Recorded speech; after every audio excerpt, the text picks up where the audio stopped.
तो last video में जैसे हमने डिस्कस किया था कि क्या होता है पीएनएल, क्या होता है balance sheet, profit and loss क्या होता है, बैलेंस शीट क्या होता है। हम बिजनेस करते हैं, बिजनेस के लिए हम अकाउंटिंग के लिए यूज होता है कि हमें अगर बिजनेस हमने चालू किया तो हमें अकाउंटिंग की जरूरत होगी, उसके लिए हमारे टैक्स आएगा, फाइनेंस आएगा।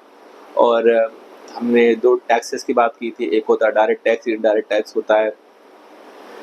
एक बार रिकैप करते हैं सारी चीजें। अब मैं एक बार फटाफट बता दे रहा हूँ, उसके बाद हम स्टार्ट करेंगे इसका अपना बैलेंस शीट का, जो मैंने लास्ट टाइम कहा था कि हम बैलेंस शीट एक बार हम इसका फॉर्मेट बनाएंगे हॉरिजॉन्टल फॉर्म में। पहला धीमे धीमे हम सारी चीजें करेंगे, तब से पहले हमें एक हॉरिजॉन्टल बैलेंस शीट बनानी है। तो पहले एक बार रिकैप करते हैं फटाफट। पहले हम एक बिजनेस स्टार्ट करते हैं। बिजनेस स्टार्ट करने में पहले हमारा सबसे मेन चीज आता है कि हमें अकाउंट्स को मेंटेन करना है। तो पहले हम परचेज करते हैं। परचेज करने के बाद कोई सामान हमने परचेज किया तो उसको सेल करना होता है। कोई चीज परचेज किया तो हमें उसके ऊपर जीएसटी लगती है, और सेल किया तो हमें जीएसटी कलेक्ट करनी होती है। उसके जो बचा कुछ जीएसटी, इसमें से सपोज दैट अगर आपकी सेल की जीएसटी ज़्यादा है और परचेज की जीएसटी कम है तो हमें टैक्स पे आता है, या फिर हमारा परचेज की जीएसटी ज़्यादा सेल कम है तो हमें उस वक्त हमारा कोई पेबल नहीं आता है। तो इस तरीके से आगे हम बढ़ेंगे। तो पहला हो गया हमारा परचेज, सामान हमने परचेज किया तो पहले आएगा परचेज, उसके बाद हमारा सेल्स हो गया, हम कोई सामान सेल्स कर रहे हैं। तीसरा हमारा एक्सपेंसेस हो गए। एक्सपेंसेस में बहुत सारी चीज़ें होती हैं, rent, electricity, travelling expenses, conveyance and salary, बहुत सारी चीज़ें आती है। इन सबको जब हम सेल्स से माइनस करते हैं, परचेज माइनस एक्सपेंसेस, तो हमारा आता है नेट प्रॉफिट। अब नेट प्रॉफिट में हम देखते हैं कि हमारा नेट प्रॉफिट पे हम क्या भरेंगे, इनकम टैक्स भरेंगे, that is called direct tax. उसके स्लैब होता है, वो हम आगे डिस्कस करेंगे किसी और वीडियो में, स्लैब क्या होता है।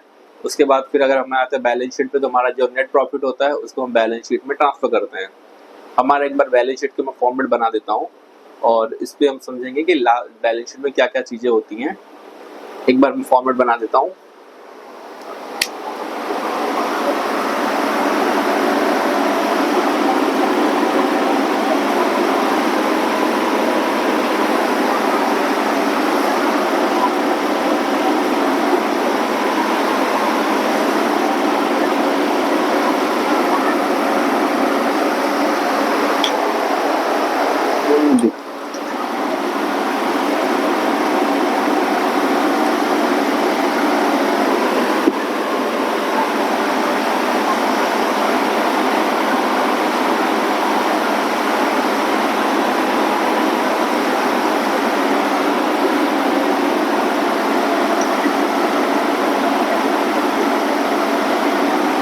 ये हमारी होगी लायबिलिटी साइड।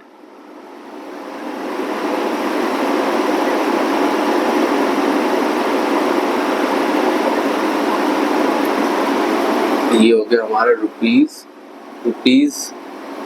ये हमारा हो गया एसेट्स, रुपीस, और ये हो गया रुपीस। ये हमारा liability rupees and assets rupees, ये हमारा चीजें हो गया। सबसे पहले हम आते हैं कैपिटल अकाउंट। कैपिटल अकाउंट होगा, इसके अंदर क्या ट्रांसफर होगा, नेट प्रॉफिट। नेट प्रॉफिट को प्लस करेंगे, यहाँ पे मैं लिख दूं अगर नेट प्रॉफिट है तो प्लस, अदरवाइज माइनस। अगर नेट लॉस हुआ तो इसमें से हम ड्राइंग लेस करेंगे। ड्राइंग मैंने बताया था, जो हमारे पर्सनल खर्चे हो गए बिजनेस से हम निकालें वो ड्राइंग में आते हैं। यहाँ पे हम इसको जोड़ते हैं, और यहाँ पे हम आउटर कॉलम में इसको लिखते हैं। सेकंड होता है हमारा लोन हो गया अपना लोन्स। इसमें हमारा आता है सबसे पहले सिक्योर्ड लोन,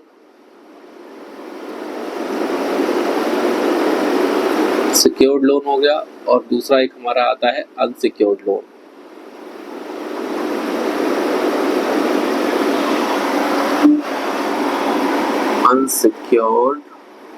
लोन। थर्ड हमारा इसमें आता है करंट लायबिलिटी।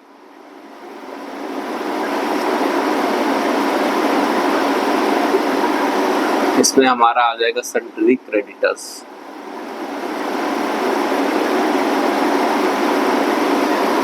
अभी मैं जो सारी चीजें बता रहा हूँ बस सिर्फ बेसिक अंडरस्टैंडिंग के लिए है, और जब हम इसको और अच्छे तरीके से बनाएंगे तो हम इसको समझेंगे जब हम एक सम करेंगे, जब हम इसके लिए एक अच्छे से profit and loss and balance sheet एक बार हम समझ गए और उसके बाद फिर हमारा जर्नल एंट्री हम स्टार्ट करेंगे। उसके बाद हमें कुछ रूल समझेंगे, इसमें हमारा जीएसटी का, इनकम टैक्स का, टीडीएस का सारे मैटर एक बार समझ जाएंगे। उसके बाद हम एक फाइनल अकाउंट्स का सम करेंगे, तो आपको सारी चीजें समझ में आ जाएंगी। उसी तरह यहाँ पे हो गया फिक्स एसेट्स।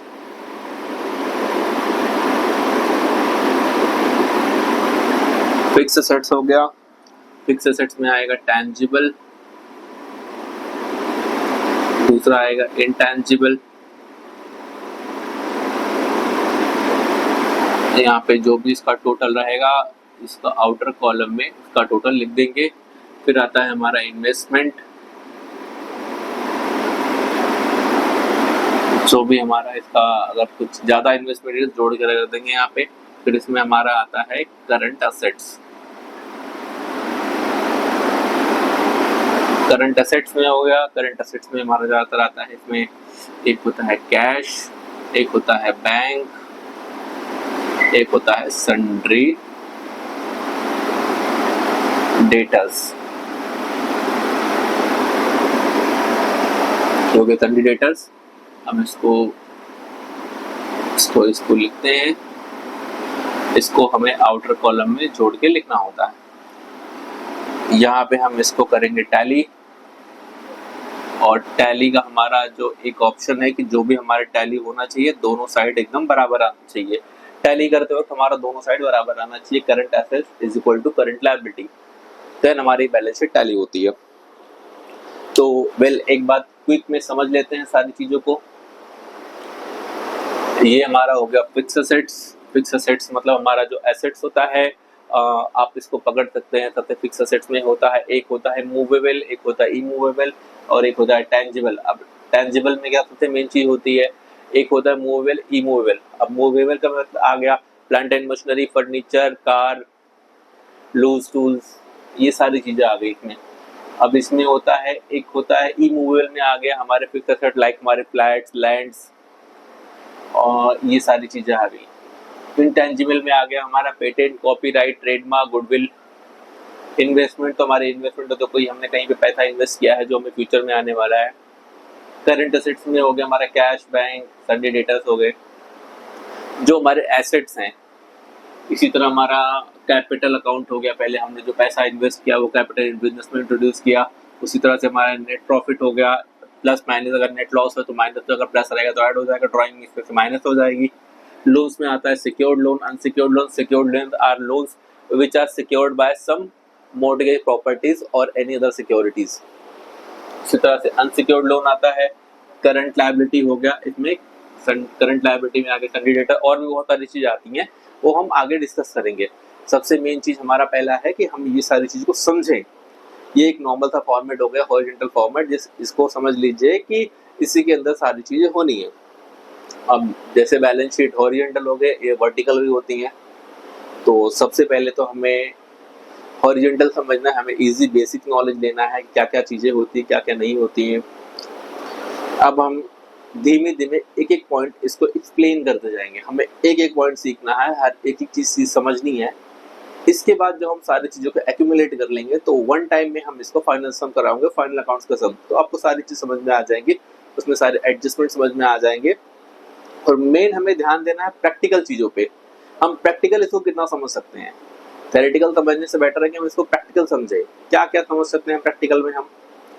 एक अपने दिमाग में सबसे बेसिक अंडरस्टैंडिंग हमेशा रखनी है कि हम बिजनेस के ऊपर फोकस कर रहे हैं। सबसे बेसिक अंडरस्टैंडिंग आपकी बिजनेस की होती है कि बिजनेस हम कैसे रन होता है, बिजनेस में क्या क्या चीजें आती हैं, कैसे हमारा सेल होता है, परचेस होता है। तो इसमें सबसे मेन जो पार्ट है वो मैं आपको समझाता हूँ। सबसे मेन पार्ट होता है परचेस, दूसरा पार्ट होता है सेल। और अगर हम कोई सामान परचेस करते हैं तो हमें पेमेंट करनी होती है, सेल करते हैं तो पेमेंट हमें आती है। ये दो कॉन्सेप्ट हैं मैंने एक जो बताया परचेज का, सेल का, उसके ऊपर जो रिसिप्ट का और पेमेंट का जो मैंने आपको बताया कॉन्सेप्ट, यही कॉन्सेप्ट आपको आखिरी तक काम आएगा। क्योंकि सारी की सारी जितनी भी सारी इसमें हम आगे ट्रांजैक्शन करने वाले, कुछ भी रिकॉर्ड्स करने वाले, सारे के सारे इसी के ऊपर डिपेंड करेगा। तो सबसे मेन चीज हमें बस इसी के ऊपर फोकस करना है। एक होता है बिजनेस, एक होता है परचेस, एक होता है सेल। यही परचेस सेल के ऊपर सारी चीजें हमारी होने वाली हैं। तो मैंने आपको अभी ट्रेडिंग का बताया था, अभी इसमें और भी चीजें आएंगी। सपोज दैट अगर हम मैन्युफैक्चरिंग का कर रहे हैं तो मैन्युफैक्चरिंग अगर हम कर रहे हैं तो पहले मैन्युफैक्चरिंग का हमें करेंगे, निकालेंगे, उसके बाद हम ट्रेडिंग का निकालेंगे, उसके बाद हम प्रॉफिट एंड लॉस पे आएंगे।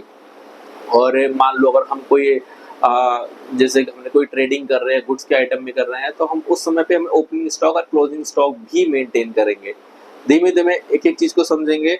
सबसे पहले हमने समझ लिया पीएल, उसके बाद हमने समझ लिया BS. PL is equal to PL stand for कह सकते हैं profit and loss, and balance sheet is equal to, या फिर कह सकते हैं balance, BS is equal to balance sheet for, BS stand for balance sheet. तो ये चीजें हमें एक बेसिक अंडरस्टैंडिंग हो गई। तो आगे जो हम इस पर डिस्कस करेंगे धीमे धीमे, जीएसटी के बारे में हम डीप डिस्कशन करेंगे, टीडीएस के बारे में हम डीप डिस्कशन करेंगे, इनकम टैक्स स्लैब के ऊपर हम डीप डिस्कशन करेंगे, जर्नल एंट्रीज के बारे में हम डीप डिस्कशन करेंगे।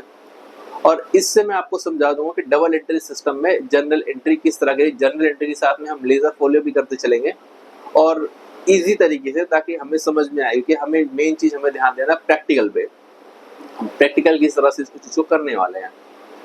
तो हम नेक्स्ट वीडियो में डिस्कस करेंगे कि टैक्सेशन के बारे में, हमारा टैक्सेशन कैसे होगा। जैसे हम परचेज करते हैं तो जैसे मैंने आपको बताया जीएसटी अराइज होती है, सेल के ऊपर जीएसटी हमारी अराइज होती है, जिसमें हम कैलकुलेट करते हैं। तो किस तरीके से हम इसको GSTR1 GSTR3B के फॉर्मेट, अब जब हम जीएसटी पढ़ाना शुरू करेंगे तो जीएसटी में क्या होता है आपको हम बताएंगे। इसमें GSTR का रजिस्ट्रेशन कैसे होता है, GSTR1 कैसे होता है, GSTR2 क्या है, GSTR3B क्या है और GSTR4 क्या है, एनुअल रिटर्न्स क्या है, GSTR9 क्या है।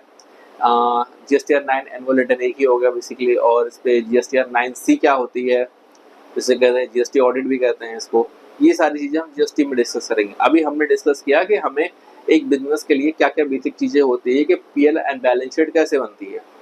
तो जो नेक्स्ट वीडियो होने वाला है उसमें हम डिस्कस करेंगे आइदर जीएसटी और टीडीएस और इनकम टैक्स और या फिर जनरल एंट्रीज के बारे में। तो धीमे धीमे हम सारी एक एक चीज सीखेंगे, उसके बाद सारी चीजों को इकट्ठा करके हम एक फाइनल अकाउंट्स रेडी करेंगे जिसमें आपकी सारी चीजें ऑलरेडी कवर हो जाएंगी।